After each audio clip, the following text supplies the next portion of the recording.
সোহরাওয়ার্দী উদ্যানে মায়ের ডাক, গণজমায়েতে লাখো জনতার।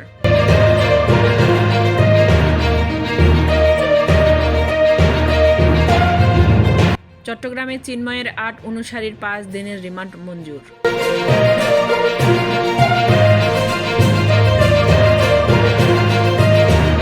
ভারত বাংলাদেশের সম্পর্ক হতে হবে সমমর্যাদার বলে মন্তব্য করেছেন গয়েশ্বর চন্দ্র রায়।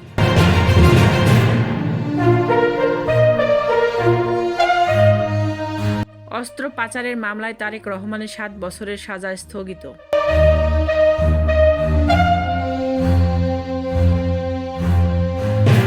নড়াইলে লোহাগড়ায় মাশরাফি সহ ৩০০ জনের নামে মামলা।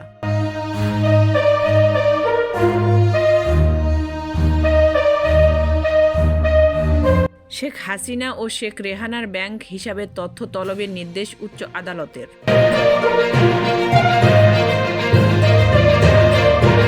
আজ থেকে জয় বাংলা জাতীয় স্লোগান নয়, আপিল বিভাগ।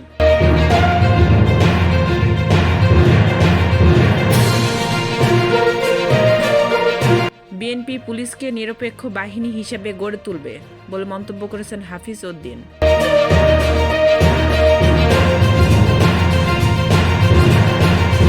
বগুড়া কারাগারে অসুস্থ আওয়ামী লীগের নেতার মৃত্যু।